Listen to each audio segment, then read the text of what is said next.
Welcome to The Point of View. This is your favorite current affairs show here on Channel 1 Television. On The Point of View, we pick the right topics, we get the right guests, and we ask them relevant questions on issues that matter to you. Tonight's show is slightly different though, because this is the first show we're doing after the NPP primaries selected Dr. Bawumia as the flag bearer for election 2028. So the question we're asking, how did he do it? We'll look at the predictions and the polls, looking at Ghana's #1 pollster. He's here with us to tell us how he got it right. We'll also analyze the nature of the victory. Then we'll talk to a key member of the Dr. Bawumia team as to how they interpret this mandate and what it means as they prepare for the next election. All of these and more when we come back.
Welcome back. So tonight we have a three-part show. In part one, I will show you our collation and how we see the country now that the election is over in relation to who won, who lost, and what happened.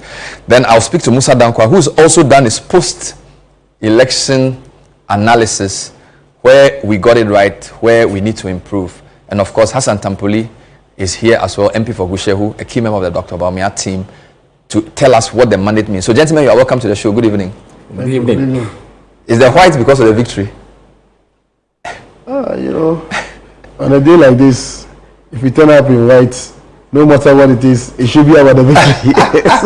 so that should be the logical interpretation of the white. Were you in Gushehu during the voting, or you were? Yes, indeed. I'm a delegate myself. Okay, and you voted in your constituency? So I voted in my constituency. Wonderful. And had to be there to supervise the entire process all the way until I grabbed my pink sheet. Good. And then I went all the way back to Tamale, and here I am in Accra. We have three big headlines from the election, and those headlines will be explained by what I'm about to show you. So in 2023, it was a two-horse race. Dr. Bawumia had 61%, Kennedy Japan had 38%. First big story is that this is a three-horse race. From all indications, based on what we know, the results that we saw clearly shows that this was a three-way race. So Dr. Bawumia 56.48, rounded it up to 56.5. Kennedy Japan 23.8, rounded up, and then of course Brian Champong 18.5. The real story is in the colors we've put there. So if you see deep blue, it means Dr. Bawumia has won, and he's won by over 60%. If you see light blue, it means he's won, but his margin is much closer to 50 or even below 50. If you see pink, it tells you Kennedy Japan won. And if you see yellow for the first time, it means Brian Champong won. So this map has four different colors. All the deep blues are places Dr. Bawumia won very, very well. And you can tell quickly that the further up north you go, the deeper it gets.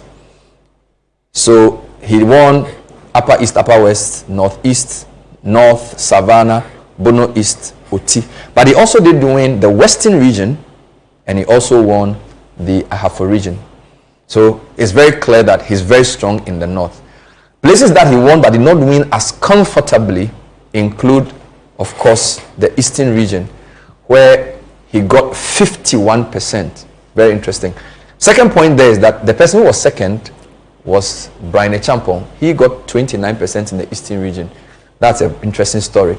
The other region that Doc won, but you would not say he dominated absolutely, was the Ashanti region, big region. He got 58%. Kennedy Japan gets a quarter of the votes, 25%. So that should also tell you a story. Western North was also more tricky. He got 44% actually. This was very close. Kennedy got 38%.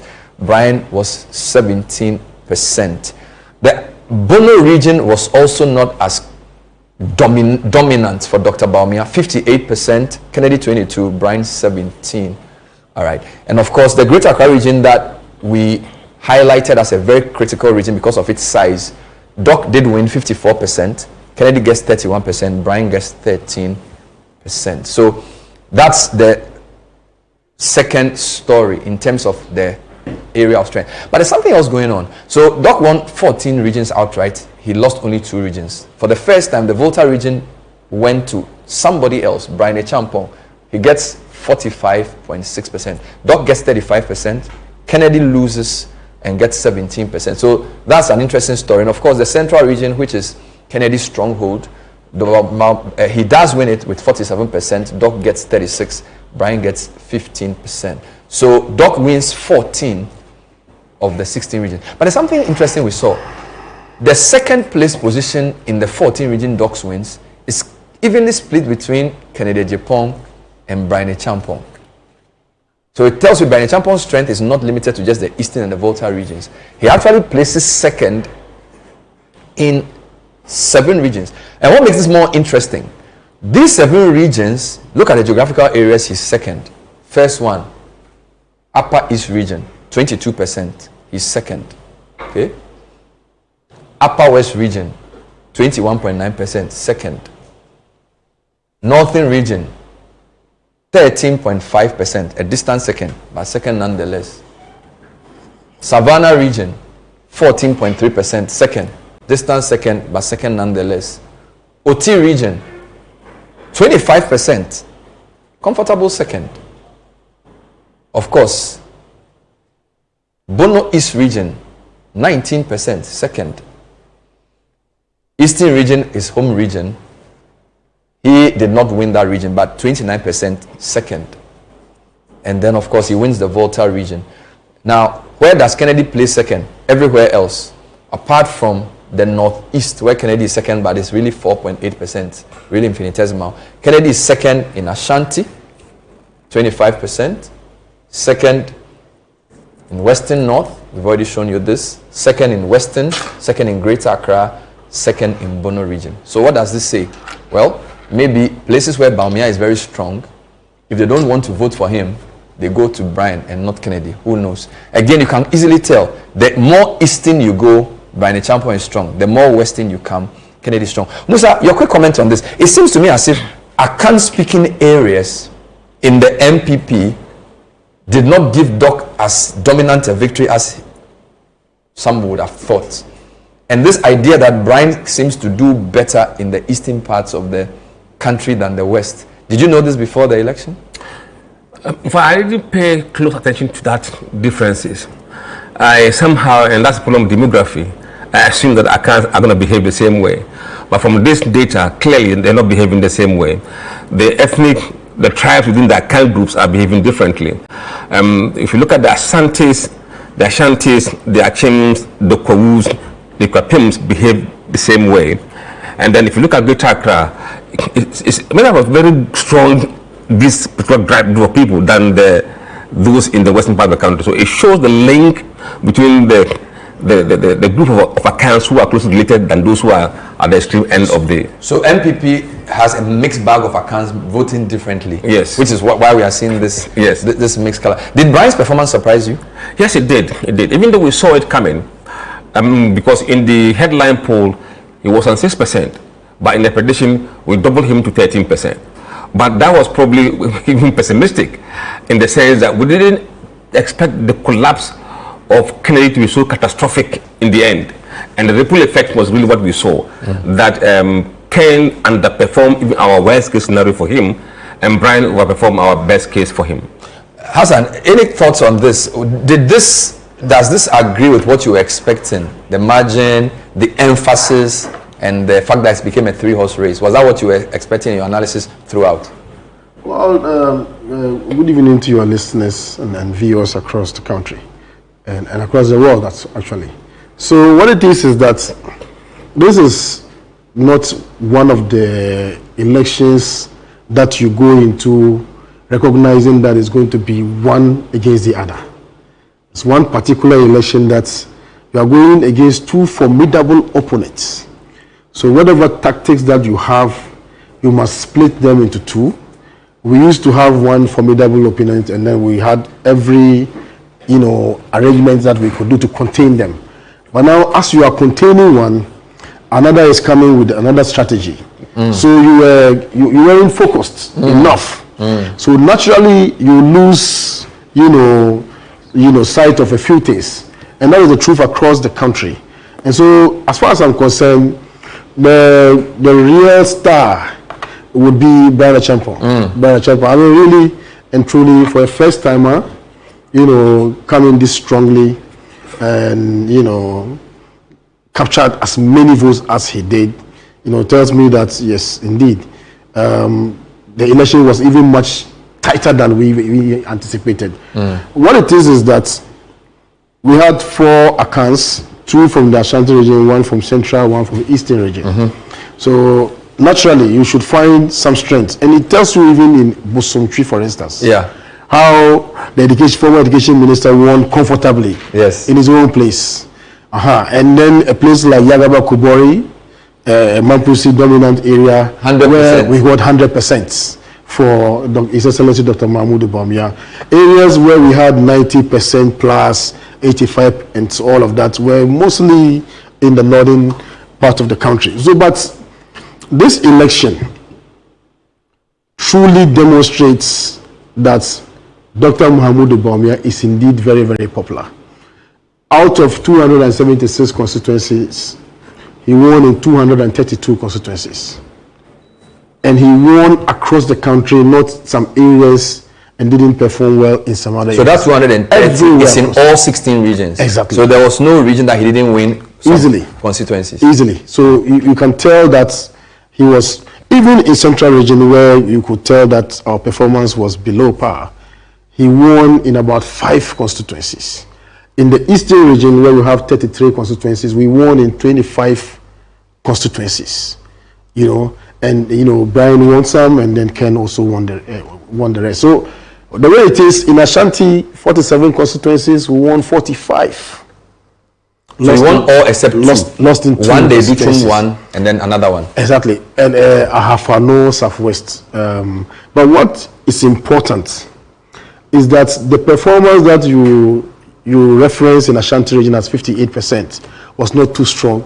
Actually, it's above the national average. So as far as I'm concerned, that performance was good for you. Was good. And if you look at the number of people who came out to support the other aspirants, some of whom were previously with us, some, have parted ways to Brian, others to Ken, and so on and so forth. And for the first time, you found some people, I didn't know they could communicate like that. They had all jumped in, radio, television, and they were everywhere. I mean, this election, I was telling some of our team members that I found this election even more challenging and tougher than the 2024 elections. This internal party election? Yeah, these internal party elections. The dynamics were it was so fluid. One day something happens, another day another thing happens, and you have to be reacting. So you probably have finished campaigning somewhere, and you've moved to your next place. Somebody has gone there to precisely. So you have to go over. Precisely, and that's the truth of the matter. So it's so difficult for you to just take your leg off the pedal. As soon as you leave a place, somebody goes there, and then you have to go back to put Humpty Dumpty together. And it is across a lot of constituencies, and you could find out some areas. Okay, we've been there already. Somebody has gone to roughen up the place, so you have to even leave your constituency and go to some other constituencies. Wow. 2 or 3 days before the election, I had left my constituency and I was in different constituencies, all right, to try and then show up our support and then to maintain where we were. Okay. Because, it's so easy to bring different things up and then change people's minds. But all in all, I think that party is the victor. The losers took it with equanimity. Yeah. The winner took it with, great deep sense of humility. And I think that the party, should stand in readiness to unite, and then we tackle the opponent ahead of us. Because the NDC. When we come back, we'll compare the outcome quickly to Musa Dankwa's prediction, and he will explain to us the variances and how confident he is in his methodology. Then later on, we've tried to pick out the top 5 constituencies in some of the regions that the winner did extremely well, and to see what that means for the type of work done by the MPs there. All of this and more when we come back. Stay with us.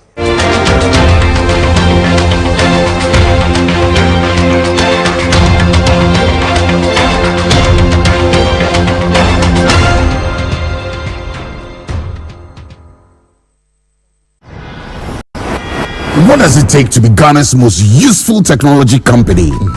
Is it the fact that we've been connecting businesses to their customers for over 20 years? Or that we power more than 12% of all electronic transactions in Ghana? Maybe it's that we are everywhere. From Accra to Kumasi to Tadi, Cape Coast to Tamale. Or is it that we safely process more transactions than any indigenous tech company here in Ghana? Or we deliver faster, we transfer safer, or we make businesses and life just a little easier? But what truly makes us Ghana's most useful technology company, it isn't the speed or the numbers. It's the people we connect, the dreams we keep moving, the communities we bring closer every single day. You prove every day what usefulness really looks like. We give you the tools, you provide the proof. Haptel, useful every day. For the past 15 years, St. Thomas Eye Hospital has been setting the pace in Ghana's eye care landscape. In 2011, we became one of the first hospitals to introduce modern phaco surgeries, commonly called laser cataract surgeries, to Ghana. In 2013, again, we became the first eye hospital to start advanced retina detachment surgeries, macular hole surgeries, and other complex vitreoretinal procedures using the MIVS surgical approach. This year, we have set a new pace in glaucoma care with the launch of our advanced Twin Star SLT-YAG combo laser, giving the glaucoma patients enhanced options in managing their conditions. We are a premier ophthalmic group practice with 11 specialist eye surgeons working together and leveraging technology to advance eye care in Ghana. We have 4 branches in Accra, Tema, and Kumasi. You may call us on 024-686-6580 or visit our website at www.stthomaseyehospital.com. St. Thomas Eye Hospital, providing excellence in eye care.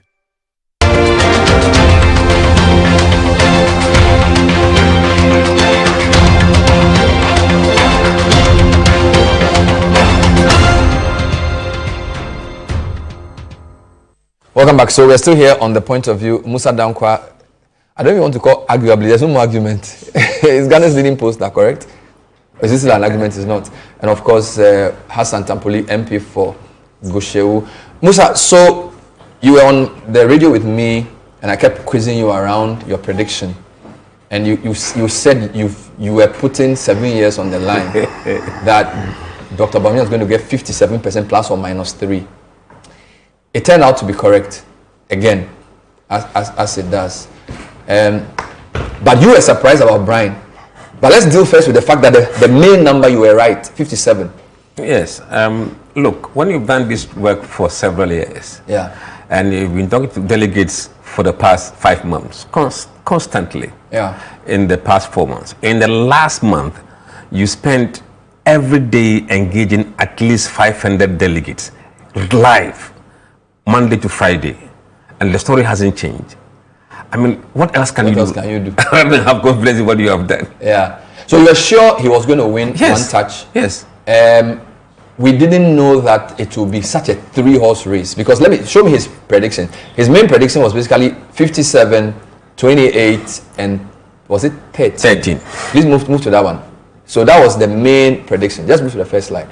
And the 57 was, I mean, I can't believe how accurate it was. You know, remember he was on 48% on the headline poll. So we had to make run a model that says that how many of these 21% not disclosing do we believe are Bawumia's voters? So when we modeled that, he got about, I think, 9% of that 21%. and that number didn't change. What we saw changing were those who were not disclosing for Brian and for Ken. But before we got to the undisclosed, remember we applied a model to distribute those who are undecided. Now, the undecided voters, we assume that they will break in the same proportion as the race. And when you throw grenade in your campaign at the last minute, the undecided move away from you. So the turbulence we saw in the NPP race towards the end was the result of what they felt was a turbulent or a grenade that was thrown in the race that made those who were thinking where to go decided that, look, we can't go here and we can't go there. So you think some of the gains of Brian would have been from some of the staff Kennedy's team? Oh yes. That's what moved. But Bawumia's people were not moving anywhere. They're not moving. So the 57 was conk. It was the 28-13. So some of the 28 came to 13. Yes. So let's go to the next slide. Let me see something. So this was your prediction. This is a prediction, yes. I see. What was? Please move to the next slide. So this is the out 10 rounded up. So a nice 4% came down. Yes. Your margin of error was 3%. So that's the only issue there. Yes. I see. But there were other issues as well. Please move on to the next slide. I want to just see something where you have yes, of course, this is the out 10. Educhum had 1 instead of 2%. Yes, in the yes. That's allowable. So Kennedy is there. So your theory that Brian and Kennedy had the same kind of voters was correct. Yes. Even though he did affect Bawumia a bit, because Bawumia's 61 comes down to 57, which is about 4% votes. But Kennedy hemorrhaged more. He did. He hemorrhaged more to Brian. They have the same type of voters. And then show me the next slide. I just wanted to check a few things. Which you did some analysis on terms of how you allocated. This is it, right? Yes. What is going on here? Here we did the same thing we just showed by putting on one graph, comparing the predictions with the actual result, and see how different the so the prediction for the first one was right. Yes. You missed this one by 4. And missed this one by 5. And then you missed this one by 1. Yes. I see. And you did a regional breakdown of this as well. That's where things look very interesting. Regional numbers. Let's go to the regional numbers. Go to regional numbers and let's just look at something quickly. So, of course, what's this? This is the 21% not disclosing. And the blue one is how we thought we're going to break. So we gave 3 of the 21 to Ken, 7 to Brian, 9 to Bawumia, and 1 to Educhum. Oh, you gave more to Ken than he got. Yes. What Bawumia got is actually what you gave him. Yes. Brian got more than you gave him. Absolutely. So this is the interpretation of this. And regional split. Let's go to regional. Let's see something there. So look at Ahafu, Bawumia. We said we're going to get 60%. He got 62%. Ken 30%, 23. Brian 10. He got 13. So the movement is along these two individuals. The middle one is constant. Go to Ashanti and let me see something. Next one. Ashanti, Doc does a bit worse than you predicted. So if you add the yes, a lot worse here. You predicted 67, you got 58. 58. And look at the jump for Brian. He doubled his performance from 7 to 14. So you were right on Ashanti for Kennedy. For Kennedy, yes. That he was going 25%. Yes. So Brian's work in Ashanti showed. Yeah. Which is why Ashanti he got from Bawumia. He got from Bawumia. Educhum also gets 3% instead of 1. Yes. What other region do you have? Bono. Please move to the next region. Bono. Again, Brian does better. Oh no, I think this must be some wrong heading. Because let's like Ashanti one. Let's go to the next one, please. This is an error. Move to the next one. Bono East. Okay, this is Bono East. Yes. Bono East DMB collapsed very spectacularly. From 75 to 59. Yeah. And both Kennedy and Brian benefit. Yes, in Bono East. Brian gets 8% that more. Surprised, a lot of surprising to me. And Kennedy also gets 7% more than you predicted. So, Hassan, you have to go and study Bono East. What happened? You know why I'm surprised? Why? Well, the demography of Bono East has a lot of the money that Brian is there. So you were thinking that it will follow that route? It will hold. But which means ethnicity is not the only explainer for votes. Yeah, there's something there that needs to be studied. Yeah. So Bono East took you by surprise. Yes. What else do we have there? Central. You gave Kennedy 58, he got 48. Dropped by 10%. And you gave Brian 3%. He got to 15.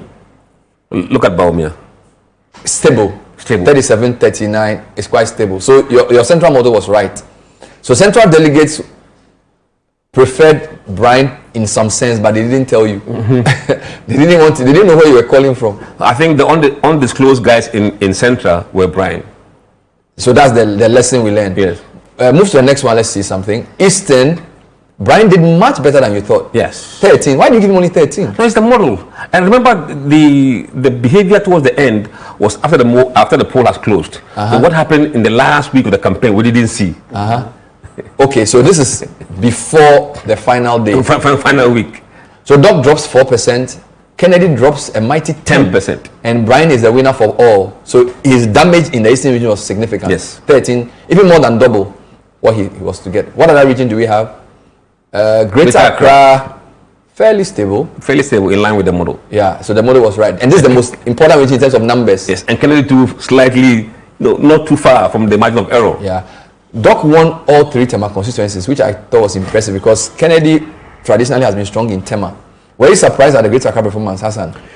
Yeah, I mean, really, Greater Accra, because of the results in the last primaries, we took Greater Accra as about 3 regions.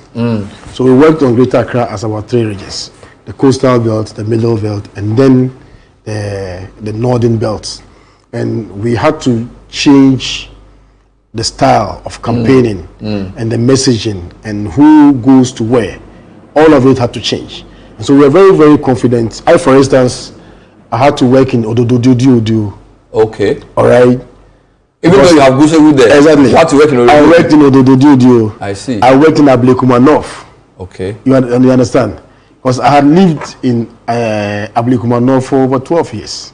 And I voted 2000 elections. I voted there, and I was a polling agent again in Odododio. So you know the place. So yeah, so I was quite familiar. So we threw in everybody. You understand? So you knew Greater Accra was going to be competitive. So we knew definitely, because, and that's where you have the numbers. Yes. And so we had to do some calculations. If we lose here and win Greater Accra, we are better off. So let's not over concentrate on some places. Which may explain the Bono East. You understand? So we had to do a lot more work in Greater Accra, and I think it paid off.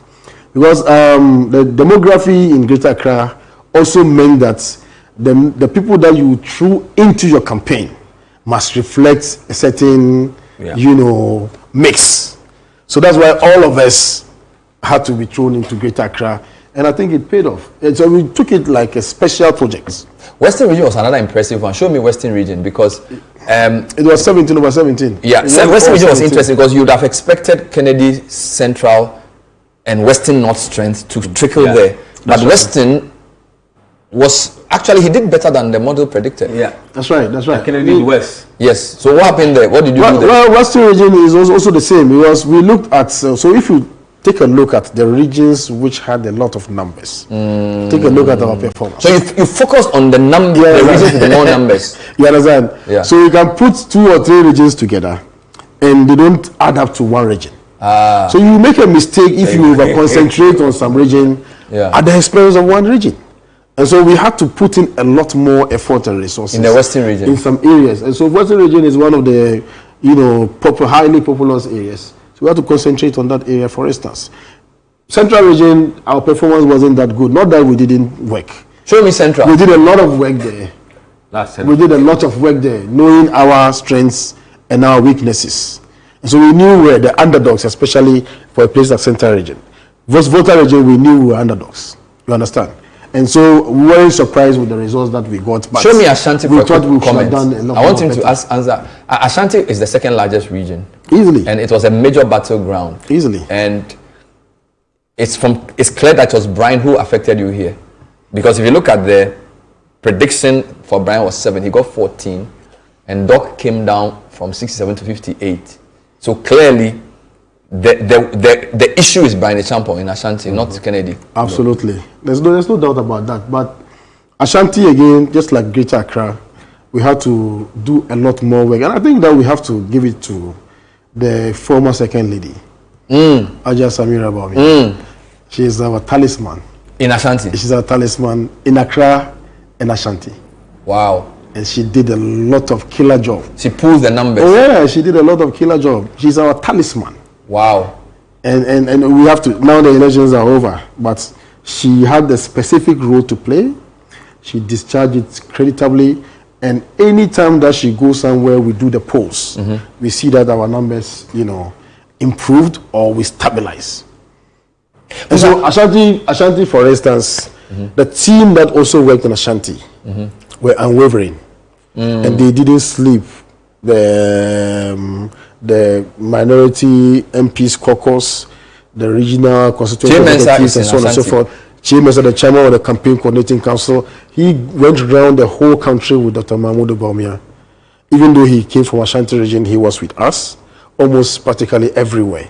All right, and he still found time to come to Ashanti every now and again to do some work. But if you look at Ashanti, for instance, out of the 47 constituencies, almost about 40 constituency chairmen were out there for Dr. Bawumia. All right, majority of the members of parliament were for Dr. Bawumia. Where we didn't have incumbent members of parliament supporting, we had a team that worked in those areas. And if you have observed, almost all the areas where we had certain MPs who were not supporting Dr. Bawumia, we won everywhere except one. We won everywhere, perhaps with the Bosontri, where Dr. Edichun comes from, but we practically won everywhere. So the teams that have been deployed, they understood the message, they understood the dynamics, and then they held the constituencies. Those are two quick questions for you. You did say something earlier off air that it's become a three-horse race, and you even think that the governing party's race may even be a three-horse race as well. In Ghana, it's always been a duopoly. I think for a long time, it's the first time we've seen a three. I mean, Akufo-Addo versus Alan two-horse race. It's always been two. Akufo-Addo, Kufuor. Yes, even with NDC. So I think it's the first time we're seeing something like a three-horse race. Yeah.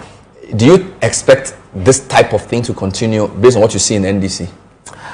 The NDC case is a bit tricky, but so far the front runners are Haruna Idrisu, Atufosin, Asedin Ketia, and Jenana Opoku, who is in distance fourth. But if you just now the race to those who are doing above 20%, they're looking at Haruna Idrisu, Atufosin, and Asedin Ketia. That looks like three-horse race. But depending upon what happens between these three, it could either be two-horse race or no race at all. Back to NPP, with what Brian has done, if you add his numbers to Kennedy's numbers, that's 43%. If the two of them are on the same side, how should the winner approach this? Because you've told me that he took votes from Kennedy, right? But somebody can interpret and say Bawumia's mandate has been reduced from 61 to 56. So, I don't know, the way he campaigned, is he the one to go to Bawumia, or Bawumia should go to him? Look, sometimes we tend to not approach things properly. He is the winner, right? And he has options. The one who won? Won has options. Correct. So it's up to the person looking for opportunity to approach. Because you want to enhance your chances beyond. Yeah. And so once the person has won, he is. I mean, you don't expect the Ochiame, the king to come to Ochiame. No. I mean, traditionally, we tend to respect that kind of order. Yeah. But certainly, Brian cannot be ignored in the NPP. No, he can't be ignored. He's become a strong. It can be, especially when you will in the end look for a joint Akan and kind of North ticket. Certainly. The will be Akan, and even if he's not the one, he still can bring some constituency to help you. Hassan, I'm asking this because when I watched the Peace Pact, Doc didn't look happy. I've said this on air, and people have confirmed. I mean, not people close to him. People have said if you look at the picture, you could tell that the way the campaign had gone, the language used, in the community point even admitted that red lines had been crossed, right? And we know Doc Bawumia is always jovial and happy, but he's looked a bit tense in the nature of the attacks against him based on what he believes he's done for the party. So I kind of feel like he may need a bit of cooling off period to think through things, because yes, he's won, but you understand what I'm saying? So I don't know what is his mind and what's the team thinking around the way the race was close and how to unite the party and all of those things. This I really didn't expect you to bring this topic up. the vitriolic attack, Yeah. outright insults, Yeah. and unprovoked attacks, sometimes so vicious and all of that. So normally some of these things you should anticipate them during elections. But I think people had gone over and above what is acceptable. And Dr. Bawumia is a human being. Yeah. And so some of us sometimes will sit down and then we watch some of these things and we don't even want him to see them.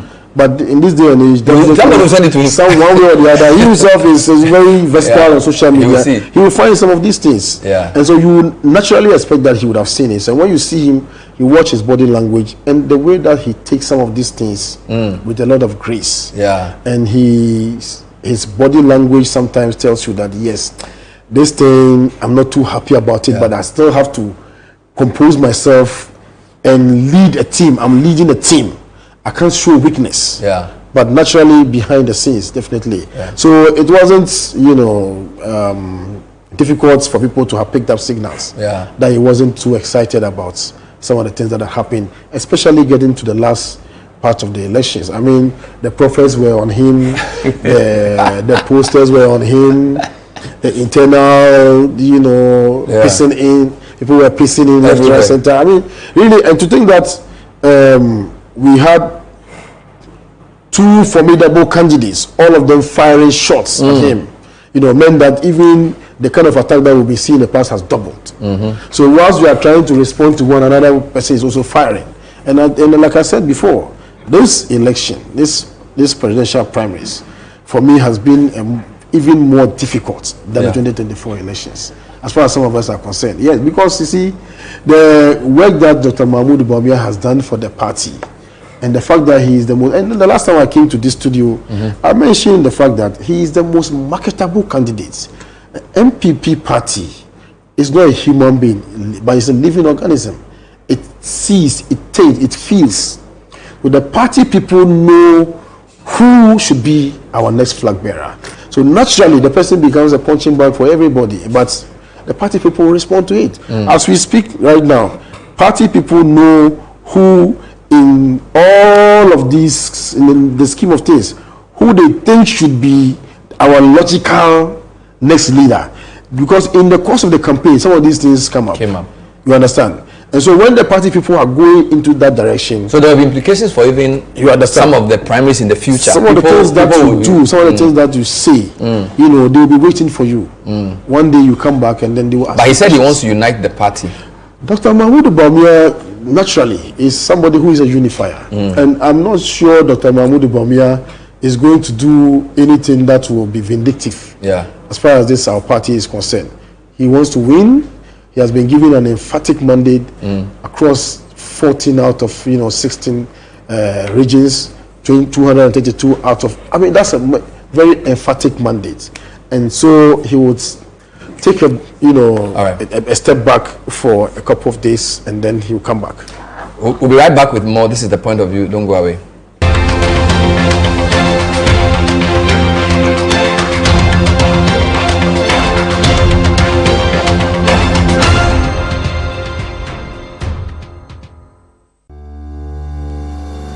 For the past 15 years, St. Thomas Eye Hospital has been setting the pace in Ghana's eye care landscape. In 2011, we became one of the first hospitals to introduce modern phaco surgeries, commonly called laser cataract surgeries, to Ghana. In 2013, again, we became the first eye hospital to start advanced retina detachment surgeries, macular hole surgeries, and other complex vitreoretinal procedures using the MIVS surgical approach.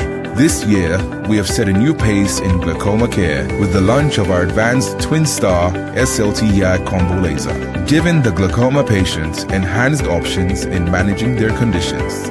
We are a premier ophthalmic group practice with 11 specialist eye surgeons working together and leveraging technology to advance eye care in Ghana. We have 4 branches in Accra, Tema, and Kumasi. You may call us on 024-686-6580 or visit our website at www.stthomaseyehospital.com. St. Thomas Eye Hospital, providing excellence in eye care. Welcome Welcome to Malcolm, where shopping is a musical experience for all generations. Granny's, let's roll it back. Malcolm Ghana, we did for you. Malcolm's got it all for me and you. Sizzling discounts, we tear up by a distance. Bring back home the experience we did for you. Life made so easy peasy, lemon squeezy, shopping made easy. Sometimes money day, sometimes some way out of pocket. We got you everywhere, everything, we got it all right here. Malcolm season. The price is right. The price is right. The price is nice. The price is nice. Fresh with the vibes, unbeatable. If the price they fight, If the price they fight, come for the views, come for the views, come for the likes, come for the likes. everything you they want under one roof. Even come for the ride. Oh, yeah, come for the ride. Number one stop shop, number one. Your number one stop shop, Malcolm. Your number one stop shop, number one. Your number one stop shop, Malcolm.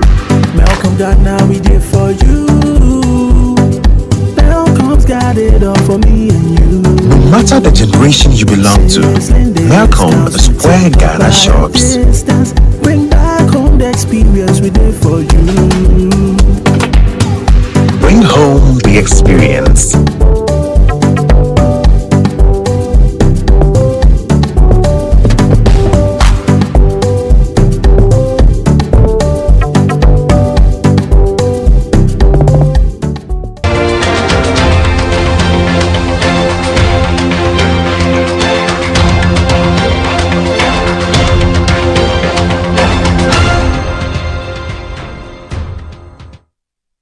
Welcome back. So the point of view tonight is basically accounting for the outcome. Dr. Bawumia wins the NPP primaries one touch. He wins 232 out of 276 constituencies. So if you look at it that way, it's a strong mandate. Of course, he wins 56.7 or 56.45% of the votes. But my guest for this rest of the show is the MP for Gusau, a key member of the Dr. Bawumia campaign team. And we're looking to the future. So some analysts say there are two things Doc has to do. He has to unite NPP, but he also has to convince Ghana that the NPP is ready to come back. Some people think it's too early because this is basically how many? 1 year. In fact, some of the ministers in NDC are saying we are 1 year into government. So if you think about it, they have 3 more years to work. So we don't even know what 2028 will be about. So there's a risk in choosing a person without knowing what the issues will be. But fine, Doc has been chosen. What is the posture now? Is it focus on internal issues for the next few months, whilst the NDC also does what they would do? Or immediate opposition? Well, as it is right now, the flag bearership is done and dusted. And then there was a lot of wisdom in the decision to have it done quickly and they'll have it over and done with, because if you look at the run-up to this flag bearership elections, the kind of vitriol that has been thrown out, if we were doing this thing close to the next election, I don't know how we would have been able to reconcile each other, before we go into that election. And we probably wouldn't even have a party by then, because we're just tearing each other apart. But there is some stability now. All right, we have gotten to a certain equilibrium. That is where we have to stay. And now that we have a flag bearer, we will continue with the reorganization of the party. We'll start with the structures of the party: polling station, electoral area, constituency, regional, national, and so on and so forth. Yeah. So hopefully we'll be able to complete this process, by the end of this year. We are not working with NDC necessarily in mind. We are restructuring our party, and we are getting ourselves in readiness for the next elections. And what we have to do is to unite all party people who worked for who. Really doesn't matter at this stage. As far as I'm concerned, we are done with the elections. We are one united party, united by our common identity, and then we'll take it up. Let's go back to some of the stuff you said around the performance of Dr. Bawumia and the national character. We've put out something we call the top 5 constituencies per region. I'll start with your own region. Yeah. Because I don't think you're in the top 3. No. No, in the northern, it was your friend Amin. Yes, my neighbor. Who gave him 92%. 0.6%. Yes. Then Tamale Central gave him 85.9. Correct. You don't have an MP there, so that's. We don't have an MP, but we all worked in Tamale Central. But Savelugu, you have an MP in Savelugu. Savelugu, we do have an MP. And she gave him 85.7. That's right. Did she support him? Yes, she did. She did. Yes. Tamale South, you don't have an MP there. We don't have an MP. And you gave him 85.7. Correct. Which is interesting because the NDC candidate may come from there. Who knows? We don't know. And then Tolon, the deputy whip. That's Habib. Honorable Habib. 85. That's right. I'm sure you'd have wanted. You gave him 70 what? 80%. You got 80 there. 80%. Correct. 80. You wanted to do better? As a matter of fact, you know, all these constituencies have their different dynamics. Okay. You understand? So you look at the constituency, the devil is in the detail. Okay. So how you are able to even get these numbers? Yeah, Honorable Habib, for instance, he has the former MP and then one other former aspirant. So all of them coming on board. So a lot of heavyweights to support him. And Tolon has been MPP quite. Exactly. So there's a history in the constituency. Tolon, we've won it consistently for the last 4 elections. So Tolon is more like an MPP stronghold, so to speak. A place like Karaga. Karaga, Anta is the real factor there. All right. So because this is the first time MPP has won it. Exactly. This is the first time we won it in 2020. So he won it in 2020 and he retained it. And then we retained it in 2024. All right. So he's the main linchpin in for Canada. that. So this 92 is Antawe. Exactly. So some of these results are also reflective of what is happening on the ground. So when you put teams together, whatever comes out of it looks like. So you've won it twice. That's correct. Prior to your winning, had MPP won it? Yes, we won it in 2016. Okay, and then you retained it in 2020. You've maintained it again. And that's the first time that we are even winning beyond one term. What about Savelugu? Prior to Hajia's winning it, had you won it before? Savelugu, we won it with Honorable Samaduguno before. Okay. And she went into primaries with him. He lost, and he came on board. Okay, so they were united. All right. So wherever you find that people came together and they worked together, except for 1 or 2 places, our performance was, you know. But in terms of absolute votes, Tamale South had 970 votes. Tamale out South, of 1,131. 970 is a lot of votes. Yeah, actually the total number of delegates is about 1,200 plus. So it's a big constituency. Yes, the 1,131 is the votes. Valid votes. Exactly. So he got 970 out of 1,131 valid votes. That's so right. Listeners, just to explain what we are saying, the 576 is the number of raw votes. That's right. Out of 622 valid votes, which is 92%. That's right. That's what we are trying to say here. That's so right. the biggest number of votes he got will definitely be Tamale South. Tamale South. But correct. The biggest percentage is Karaga. That's right. Yes. In terms of percentage. Yes, please. But in terms of absolute numbers, so for instance, we got even more votes than Savelugu, and we got more votes than Karaga. Oh, you did? You understand? Oh, so if it was absolute votes, you would have been absolute votes. How many votes did he get in your place? We got 583. Oh, nice. So you are even 583, just rivaling Tolon. You understand? Just that it was 80%. Exactly, that's 80%. Show me Ashanti region, because that was where we found that the numbers were a bit. No, Ashanti region. If you have Ashanti region. Yes, so I look at this in terms of the people who are there. If we just say Asokore is... That's Ayu. He's been Bawumia from day one. I mean, he's been solid for Bawumia. He takes no prisoners. And it shows. Yeah, I mean, if you want Ayu, then you must want Bawumia. That's how he operates in Ashanti region. And that also means that his views align with the views of the voters, MPP people in the constituency. Easily. So that's what people are saying, that if an MP supports someone and they vote for the other person, the MP's position may be shaky because his views and the views of his delegates may not be the same. So Menchia South, for example, is lawyer Bafo. That's the Bafo. That's Napo's constituency. 79.20%. Right. So and Bafo was in Bawumia, that's right. as well. Ejura, our third best. The member of parliament did not support Bawumia. I thought Ejura was sorry. No, Israel Ejiso. Yes. But Ejura is an orphan constituency. NDC is the holding. NDC is holding there. and we performed very, very well. 79%. Asante Achim is Honorable Aniwedu, my ranking member. Yes. That is was one of the most experienced MPs in Parliament. That's right. That's Kunongo. Yes. So that's it. Bosumi Freho is the deputy ranking for foreign affairs. Oh. I'm trying to remember my very good friend. Asafweje. Bosumi Freho, that's his constituency. He's in Team Bawumia. Easily. So apart from Ejura, all the various critical stakeholders in the party in Ejura came out strongly. Yeah. Our parliamentary candidate, our former MMDC. Did Doc win Ejiso? Because Ejiso, yes, we won. I'm told the MP. We didn't win as for North South East. That's the only place. And Bosomchi, which is where Educhum is from. Any other place we won. Is Educhum in Team Bawumia now? Oh, he used to be with us, and he took a shingle. Decided, to take a shingle and then try his luck.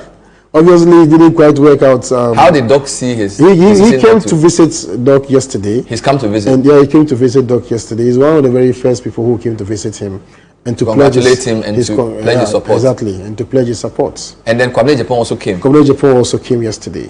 Which means more people will be coming, I'm sure, by today. I believe so. I wanted to show Eastern Region for a reason, because Eastern Region was where a lot of people felt Brian will make an impact. I just want to see the top 5. There are some big Eastern Region people who support Bawumia here.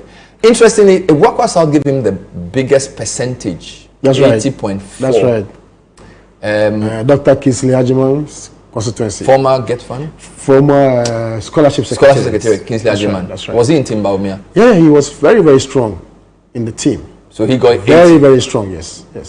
In Sao Madrid, it's not surprising to me at all. Oh yes, that's our chief whip. I think absolute number 772. He is Bawumia. That's right. He's been Bawumia right from the beginning, and he never hid his, he put his cars out very early, regardless of whatever anybody thought. I know don't pray. Very solid for Dr. Mahmoud Bawumia. Suhum was a bit, tricky. Because of Brian's history there. Yes, so Brian's antecedents in Suhum, and also our campaign manager was the MP for Suhum. Yes. You understand? Opariansa. Fred Opariansa, he comes from that place. He was MP for that. So he's a campaign manager. So means Fred has... So he has shown dominance. Shown that he's more dominant. He has shown dominance. Of course, Brian has, gone to Abetifi. 73 is large. So you credit this to Fred Opariansa as well. I mean, really and truly, he and the MP, Protozua. The synergy was very good. They worked very, very hard. Then you have Samuel Ruku's constituency. 73. That's Equapim North. Samuel was working not just in Equapim North, he was working in Equapim South, and then some other constituencies. In addition has gone to NDC. In addition to his additional responsibility as senior, campaign advisor. NDC. Exactly. So he had to work in those areas. On the day of the election, they said that he had camped delegates from Equapim South and North on the mountain somewhere. Somebody has his way of doing things, and that's the results that you are seeing over there. And this is interesting. Etiwa East, Abena supported Alan first, and now Kennedy. But did Doc win Etiwa East? Do you have the number? No. Ken won Etiwa East. Ken won Etiwa East. So the MPs are influential. That's right. Initially, you hear some of the other aspirants saying that, as for the MP, they don't have any influence. They are just 63. They have the delegates. But look, it's clear. Every member of parliament is a grassroots person. You can't tell me that we are dealing with the grassroots. Who elected the member of parliament? Correct. You understand? So you look at the MP and say that, you have the grassroots. The MP doesn't have the grassroots, and he comes from there. Etiwa West is Koko. That's Koko Asante. 70. Was she in Team Bawumia? Yeah, she was solid for Team Bawumia. She lost the mother recently. Oh. That's Nana Asante Bedi to her sister. Oh, direct sister. The mother recently, and in spite of all the bereavements, we're able to, Iwakwa South is interesting because that's President Akufo-Addo's constituency. That's the president's constituency. He didn't vote. Is it good he didn't vote? Maybe he was just telling the party that he was neutral. Okay. Who knows? Whoever has won as well. Yeah. And this attaching as well. Show me a couple more. Central region. Let me just see what I can say. The central region. Of course, this region was won by Kennedy Japan. That's right. We're going to see the strong places for him. 62% Cape Coast South. Otusenya East, 57.75. Almost all these seats are NDC held. That's right. Upper Dintra West is held by NDC, I think. That's right. Cape Coast North, NDC, KEA. These are the areas that DMB won. Did Hawa Kumsin support DMB? She was solidly behind DMB. She was solidly behind DMB. It's a big constituency. Look at number 1,375 valid votes, 794 for him. That's right. So that's how I mean, this is a place that, you know, I think Ken dominated in the last primaries. Yes, he won. He dominated in the last primaries. So this is a very serious statement. The 57 is good for you. You take it like that. It's a very serious statement coming from a place like that. You know, so it was after even the presidential primaries that Awa came under some serious attack, and she was able to win the primaries and to, you know, show dominance over the constituency again, and it clearly shows in the results. Which other region do you have? Do you have any more? Greater Accra. Let's end with Greater Accra. This is interesting. Tema East is held by NDC. That's right. I was surprised Doc was two of the three Tema constituencies. Yeah. Titus Glover works there. Yeah, we actually it's a former MP for Tema East. Okay. We won all three Tema constituencies. Yes. Tema East, Central, and West. So you think Titus Glover was the man? I mean, we had a team. Is he in your team? Yeah, he's in our team. But you know, he used to work for Kennedy in Oman FM many years ago. That's right. But he supported Dr. Bawumia. He moved on.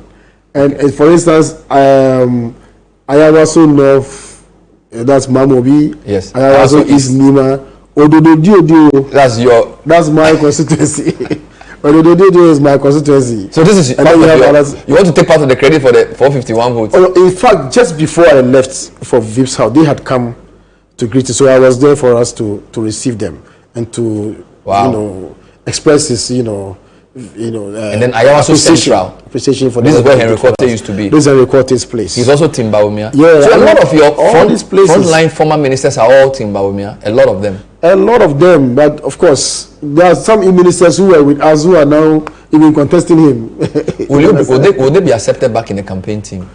Oh, but like Doc said when he gave his address on the day of handing over, his doors are open. It's our party. The elections are over. We are one homogeneous party, and so let's all work together. And so his doors are very, very, very widely open. We want to win the next election. We need everybody on board. And so his attitude is not to build barriers around him, but to create room for everybody to come on board. Final question. Some people say Dr. Bawumia now has to mold the NPP in his image, because whether you like it or not, when people see NDC, they see Mahama. So there's a way when Kufuor was president. So what is that image? Because he is now the leader of the party. So what is give me a few words to describe how NPP should be seen based on the Bawumia idea of leadership?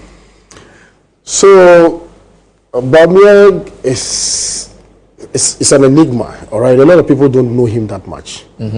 For instance, I'll give you an example. During this campaign, one of the places that's delivered solidly for him is the Boku Zone. Where? The Boku Zone. Wow. 6 constituencies in the Boku Zone. He won 5 and lost only Binduri. Wow. Now, we didn't even go to campaign in the Boku Zone because of the security situation. And the MPs and the former parliamentary candidates and all the various stakeholders were on the ground. And I think I have to commend them. Honorable John Kurugu, Hanana Ludiba, my classmate at sixth form, what's his name? Pemka Dindiok, and then Honorable Abanga. They really worked very, very, very hard in the area. Wow. So almost every myth has been shattered. All the prophecies have been shattered. You understand? The posters save Musa Dankwa. Almost everybody got it wrong. So not many people even understand Dr. Bawumia the way that they should understand him. And there are a lot more that they will get to know about him. When we finished with the primaries the last time, he was still incumbent vice president, working in the shadow of Nana Addo Dankwa Akufo-Addo. It's now that we are going to see the real Dr. Mahmoud Bawumia. And I think we just have to give ourselves some time. And we'll see how he molds the party in his own image to reflect his persona, his deep humility, his sense of duty, his vision for the country, his vision for the party, his temperament, and so on and so forth. All of it will start to show. Now he is the official opposition leader. I was just telling him a while ago, Excellency, you should see yourself as the official opposition leader for our republic. And you should get used to it by now. I'm sure he laughed. Indeed. Thank you. Congrats. There's a lot of work ahead for all of us in the country. Much. Whether we are, whichever party you support, it's about making sure Ghana works again. And we've been speaking to Hassan Tampuli. Earlier on, we had Musa Dankwad as well, reviewing the results and previewing the future. Thanks for watching. We'll see you next time. Bye-bye.